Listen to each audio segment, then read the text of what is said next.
ಮೂಲವಸ್ತುಗಳು ಒಂದೇ ಬಗೆಯ ಅಣುವಿನಿಂದ ಮಾಡಲ್ಪಟ್ಟಿವೆ. ನಾವು ಉಸಿರಾಡುವ ಗಾಳಿಯ ಬಗ್ಗೆ ಯೋಚಿಸಿ. ಅದರಲ್ಲಿ ಆಮ್ಲಜನಕವಿದೆ. ಸಂಯುಕ್ತಗಳು ವಿಭಿನ್ನವಾಗಿವೆ. 2 ಅಥವಾ ಹೆಚ್ಚು ವಿಭಿನ್ನ ಅಣುಗಳು ಸಂಯೋಜಿಸಿದಾಗ ಅವು ರೂಪುಗೊಳ್ಳುತ್ತವೆ. ಒಂದು ಉತ್ತಮ ಉದಾಹರಣೆ ನೀರು. ನೀರು ಹೊಸದನ್ನು ಮಾಡಲು ರಾಸಾಯನಿಕವಾಗಿ ಸಂಯೋಜಿಸಿದ ಜಲಜನಕ ಮತ್ತು ಆಮ್ಲಜನಕ ಅಣುಗಳಿಂದ ಮಾಡಲ್ಪಟ್ಟಿದೆ.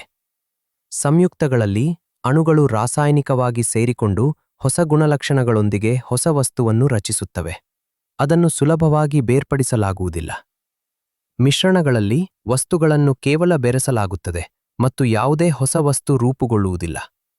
ಸಮುದ್ರದಲ್ಲಿನ ಮರಳು ಮತ್ತು ನೀರಿನ ಬಗ್ಗೆ ಯೋಚಿಸಿ. ನೀರಿನಲ್ಲಿ ಮರಳಿನ ಪ್ರತ್ಯೇಕ ಕಣಗಳನ್ನು ನೀವು ನೋಡಬಹುದು.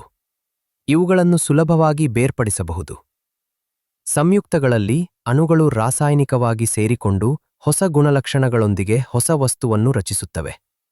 ಅದನ್ನು ಸುಲಭವಾಗಿ ಬೇರ್ಪಡಿಸಲಾಗುವುದಿಲ್ಲ.